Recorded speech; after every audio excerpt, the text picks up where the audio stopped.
before you today. I'm thankful to the selection committee who has given me the opportunity to serve as your 2011 student speaker. I'd like to thank my Lord and Savior, Jesus Christ. Without him, I could do nothing.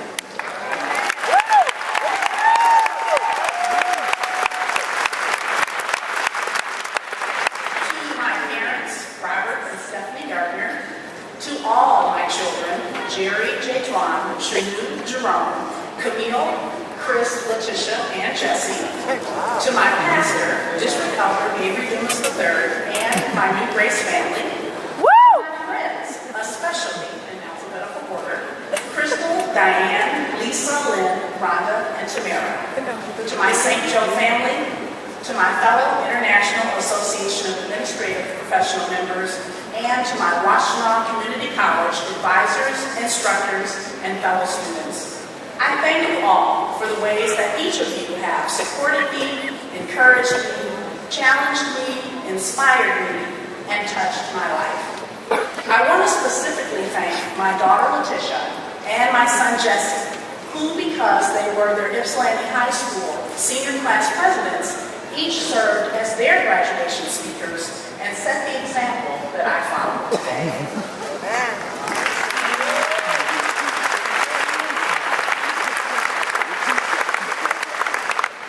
I recently had a birthday and received a call from my 5-year-old granddaughter, Nyla. I answered the phone to hear her singing, "Happy birthday to you.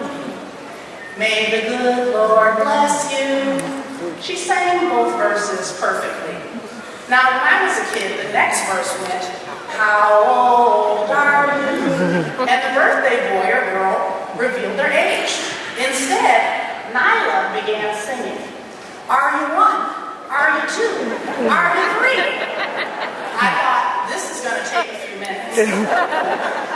By the time she reached 25, she was panting, but she kept counting flawlessly until she reached my age. "Are you 46? Are you 47? Are you 48? She sang recklessly. Finally, I answered, "Yes, Nyla, Granny is 48. To which she replied with absolute astonishment, "48? I am sure that I am the oldest adult whose age she actually knows. I've never been ashamed of my age. Mark Twain said, and I agree, age is an issue of mind over matter.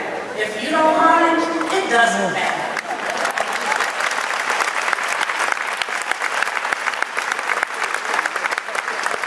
The interesting thing about being my age is that you have a chance to look back at your life. You realize that things don't always go exactly as planned. When I was younger, I had a perfect plan for my life. When I grow up, I'm going to be a doctor.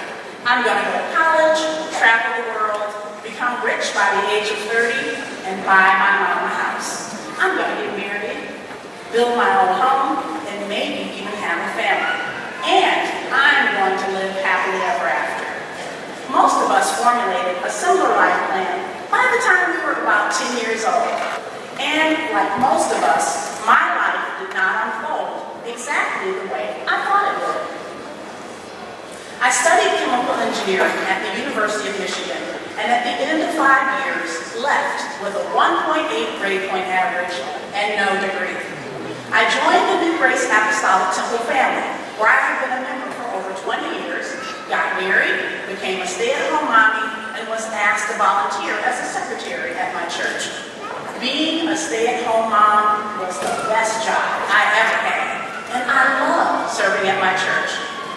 I've always advised my children as they thought about their future, what college they would attend, and what career path they might take to do what you love. If you do what makes your heart sing, you'll never work a day in your life. And besides, life is too short to spend your days being miserable in a job that you hate, no matter how good the pay is. 4 years ago, I found myself at a major crossroad. I was in the middle of a divorce, I had 2 hungry teenagers still at home, and I needed to support my family. I found myself assessing what my future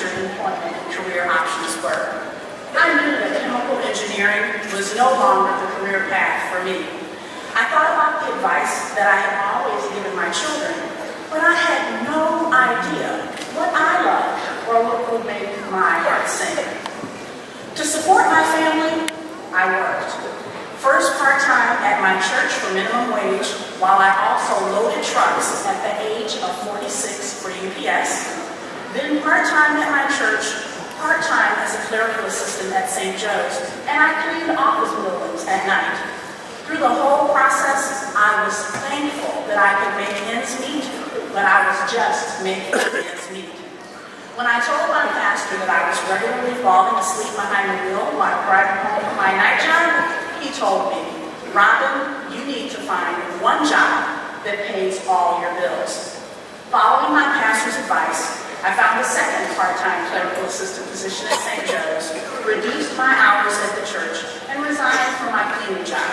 I was working at one place that paid all my bills, but just barely. I decided to return to school. Washtenaw Community College was the perfect place. It was right across the street from my job. They welcomed me with open arms, and I could take classes in the evening, and I was offered enough financial aid so that I could afford to attend. Nelson Mandela said, "Education is the most powerful weapon which you can use to change the world." I'd like to modify that to say, education is the most powerful weapon which you can use to change your world. Many of us are at Washtenaw Community College because we arrived at a crossroad in life and needed to make a change. Maybe you were just leaving high school, starting a career. Perhaps the company that you thought you would retire from has gone out of business. Could be a change in family status, or possibly you just wanted to do something new. I started attending classes in the Administrative Assistant Technology program at Washtenaw in May of 2009. As the fates would have it, in early July 2009, during a time when my hospital was laying off people, an administrative assistant position opened at St. Joe's. I was hesitant to apply. I did not have the educational requirements they wanted, but I knew that I had the skills listed for the position.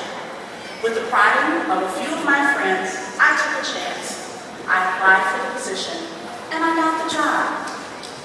Carl Bard said, "Though no one can go back and make a brand new start, anyone can start from now and make a brand new ending." I started classes one day in May in 2009, and now I have a brand new ending.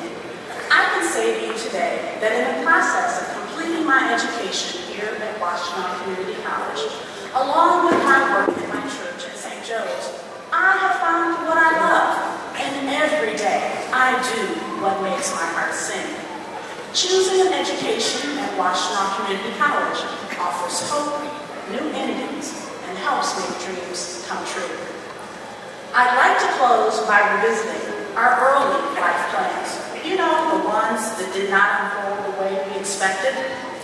No matter what your age, no matter what obstacles you face, no matter what disappointments have come your way, you are never too old to continue to learn, to improve your situation, or to change your life. You have the power to move past your struggles and decide that those events will not define who you are and will not be your ending. You can start today and make a brand new ending.